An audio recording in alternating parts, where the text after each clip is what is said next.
Well, welcome to an episode of Rimshots with Sean right here in the Rock Rage Radio Network, brought to you by Barstools and Bandtalk. This man needs no introduction. This is, I believe, his third time on this show. The one, the only, the fragrant Mr. Pete Loran. How are you? Howdy, howdy. How you doing, man? Good, man. You're a three-time champion. I don't know what that gets you. It certainly doesn't get you any gold records like you have on the back wall, but Yeah. maybe we can send you a coffee cart, because it was funny before I was talking to you. It was you're like, take your time. I'm making coffee, and we thought new segment, coffee with Pete Loran. I like it. We There can come you up. go. We can cover all the hot topics. That's right. Gossip. It'd be like the View, but just not as cool. Right. We'll scan social media and pick on people. No. That's right. That's right. So, Pete, we're here to talk about this new single that's coming out, and there's a bit of a story behind it, which I'll let you tell. But Okay. for starters, due out October 11th. and the name of the song is? It's called Save Me. And it's got a neat twist in that you have a couple of your friends and my friends as well. You've known them longer, but Mr. Jordan Ziff and one Mr. Mark Gus Scott. That's Playing correct. on Yeah. this. So talk about this. This is what, 5 years in the making? Yeah. We had my old house. I had like a jam room set up, had a full drum kit. I'm sure you're happy to hear that. Yeah. And bass rig and guitar rig, 2 guitar rigs, and a little PA in there. And I'd have pool parties or whatever, and the guys would come over, and then we'd go, hey, let's go, jam or whatever. And every time, myself, Mark Scott, Jordan Ziff, another good friend of ours, Jacob Goldberg. Jacob is a phenomenal bass player. We would just start jamming, and immediately there would be, oh, that sounds like a verse. That sounds like a chorus. I mean, we'd always have like some sort of song idea come up, and I would always just stick my phone in back of the room and record it. And then the next day when we came around and the fog lifted, I'd go, damn, that sounds pretty good. That sounds like we got something there. And then Jordan and I would get back together and whatnot, and we kind of see what we had. But that's really where that song came from. It came from a jam session, which is kind of old school. And there's actually a few other ones that are kind of in those recordings as well. So, but we finished this one. It was probably about 4 or 5 years ago. And I just kind of been sitting on it. And then I figured, now's probably a good time to throw it out there. Let people listen to it. This is more of a rocker than my first release, Around Again. This is kind of a groovy oriented rocker. Just cool song, man. Really dig it. I don't like to do the comparable game. We as men don't like to be compared. We know this. The first time I heard it, and I didn't realize Jordan played on it. Yeah. Not that he would have had a hand in the old stuff, but it had to me a Way Cool Junior vibe, kind of that bluesy, riffy, mid-tempo grinder sort of tune. I mean, I know you guys didn't purposely sit down and say, hey, let's write a song like this, but was there any thoughts, or was it just, hey, full throttle over? Zero thoughts. That's the best thing about those type of jams, is because usually one of the guitar players will start it, some idea, some, I hate to say riff, but it's a riff. We don't sit around and write riffs, but it kind of starts there, and then everybody just follows. There's no introduction going, hey, I'm going to play this, and then I'm going to go here. It's just follow me, and then we'll see what happens. That's how it goes. And I mean, for that blueprint, I mean, I really do think that you have a song that could make some waves. Because I mean, sometimes people, they'll get writing partners. You hear a lot in Nashville where there's a country writer will try to compare or pair up with people that are part of the factory to write a hit. Sometimes it almost sounds contrived. I don't get a contrived sound from this. I get a cool vibe from it. You shared the whole song with me. It's definitely got it's a throwback, but it's still fresh. Yeah, I mean, again, there was no preconceived, let's come up with this idea. It was just like, hey, we're sitting around, hit the pool, came inside, having a few cocktails. Oh, we got, guitars and drums in the other room. Let's go just make noise and just kind of develops. Um, so here's the thing, Pete. You and I, like I said, this is the third time we talk a lot, we text a lot. And I know what your thoughts are in terms of getting back into it to the level that you do. But I mean, this is your second tune now. Yep. First one did quite well. It did very well. At some point, you're going to probably get people that are going to be going, okay, Pete Loran, you got to be doing something. You can't just be releasing songs and then sitting on them and not playing. Are you prepared for that? Because I mean, I know what your thoughts are on that. I know where you want to go with that. But have you given that any thought? Um, not not really. Am I prepared for it? No. Yeah. uh, um, I don't know. I'm just gonna keep churning out a few songs and kind of see what happens, and just gonna ride the wave. I'm not threatening to do anything. But my ears are open.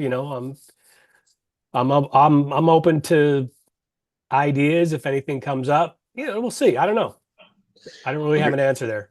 I'm here with Pete Loran on the Rock Ridge Radio Network on Rim Shots with Sean. I'm going to ask you something that it's not going to be a salacious question, but it's something that with you I've thought because um, you're where you're at, I guess, in your life and what you're doing. An awful lot of people, if they saw maybe their other bandmates doing stuff, it would bug them. And you're very matter of fact. You're quite happy with what's going on for you. If somebody said to me the other day, "Oh, he can't like the fact that his two bandmates are doing trickster stuff," and I'm like, "No, he's fine with it. He's Yeah. totally fine with it." Yeah. What would you say to somebody that is saying that? I would say you're wrong. I am completely fine with it. I have a lot of other things going on in my life, which doesn't allow me to be a part of that. And I'm not saying that if I didn't have other things going on in my life, I would be part of that. I'm just at a point now where I'm kind of, I'm going to this direction. Yeah, Those guys are doing their thing. I'm glad they are. They're keeping the name out there. They're keeping that legacy going, which is great. I mean, and they should, and they really should. But it's just not something that I'm going to be doing, at least not in the near future. I jumped up with those guys once, did a few songs. Would I do that again? Sure, absolutely. It's a lot of fun. Those are my brothers. Those are yeah. guys that I've known for, half my life. So absolutely. But it's just not something that I'm going to go out and push everything to the side and go out there and do. And I am not upset with them at all about it. I'm glad they're doing it. Well, and I mean, it's great that you say that because I talk to an awful lot of people. Somebody will say, "Oh, I'm fine with it," but then there'll be like a little slag. There'll be a little jealousy thing, right? I mean, you and I've got to know each other, and I've talked to you on that level, and I can tell that you're happy for those guys, but you're also happy with what you're doing now. Yeah. So for anybody that's asking, hey, if Pete feels like he wants to get and do something more, there's your answer. Yeah. And the other thing that as we were going back and forth that I broached with you is that you may have to at some point to satisfy a few people have to do a show or something maybe in and around your hometown. Give it any thought to that? I haven't really. I guess if something starts developing there and enough people are bothering me and there's enough reasons for it to make sense, then we'll cross that bridge. That's the way I look at it. So when you got up with those guys last time, and I didn't see any video, but I did ask you how it went, and you thought it went well, and your voice sounds great. Are you doing much practice, or are you just kind of just hitting like how you approaching it? Because I mean, you're you're still hitting notes, man. Yeah, you know what? I was just going to say that from your previous question. I mean, I'm not envious of those guys or, singing those songs because those songs, they are a chore to sing. Yeah, they are. And, there's no tuning changes, at least as far as I know. When I was up there was no tuning changes, and that wasn't that long ago. So, both Steve and PJ are singing those songs, and they're not easy, and I don't envy that. So, but I have been, I'm continually practicing, at least warming up and stuff like that. And I appreciate you saying, hitting notes and whatnot. I don't prefer to sing in the stratosphere. I never did. I was Right. able to do it, but it's just, if man, it takes a lot of air and a lot of wind to sing those songs, and I'm glad I don't have to.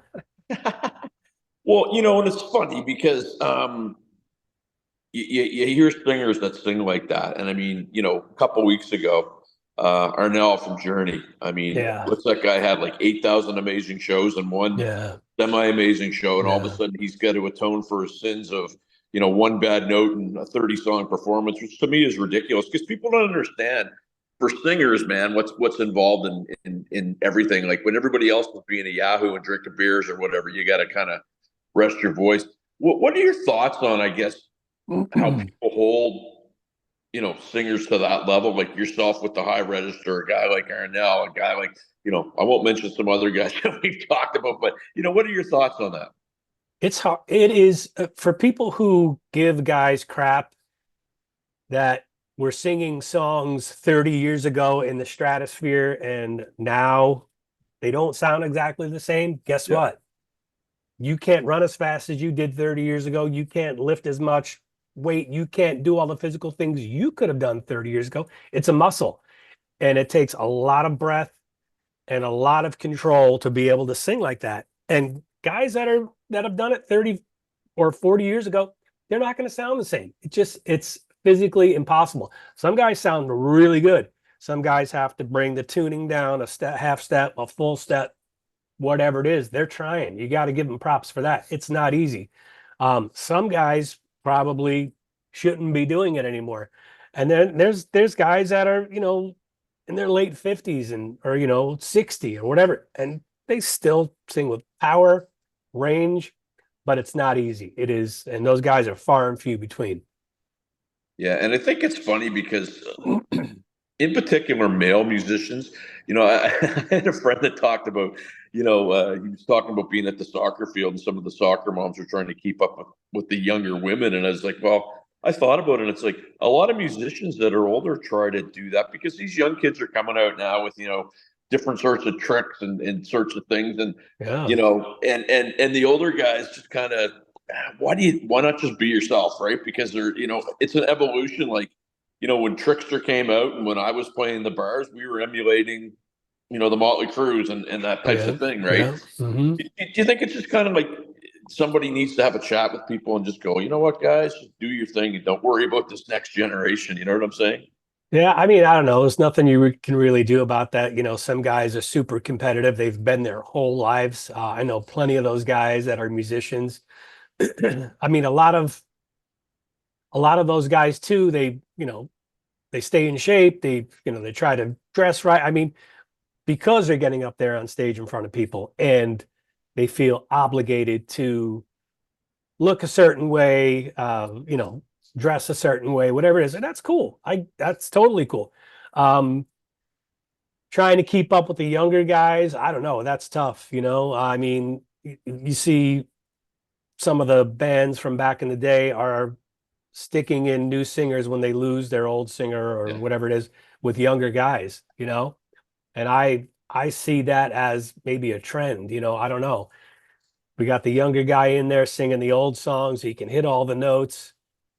I could probably name some names, but it's nothing you can do about that. Guys who are 60 and whatnot, they're just not going to hit those notes like they used to.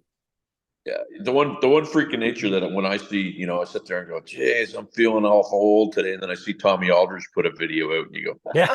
"Okay, if Tommy Aldridge can still do it, there's still Yeah. life left in everybody, right?" So, He's a machine. yeah, he's He's a crazy. He's machine. crazy. He's Go ahead. Sorry, go ahead. I was gonna say, guys like Kenny Arnoff too, the guys that they just don't stop. Well, if you take Kenny Aronoff's the guy. Like, my God, when you saw him in videos in the early '80s, it's like, That's what I'm saying. he had the dad bod. Now he's like ripped. You know what I mean? Yeah, he's like a machine. He's always Yeah, wearing the Terminator glasses, and yeah, him and Satriani. I don't know what's up with that, but anyway, yeah, very cool. killer Um, player. so the new song, October 11th, and what are your? I don't know if you have any expectations. I mean, Around Again did really well. I mean, you and I talked Mm, about that. Got darn near close to 100,000 views on YouTube, which I mean, if you can get 50 views on YouTube these days, you're doing no well. kidding. Yeah. it's a grind. Do you have any expectations for this, or just another song that you're going I to put out and on to the next? I really don't. The difference with this song is it's more of a rocker, so maybe some of the older fans will be like, "Oh, that's what we were expecting." I mean, Right. lyrically, it's not because it's not like those old songs. I could never. I contributed to lyrics back in the day. Hey, I need a verse here or a verse there or whatever it was.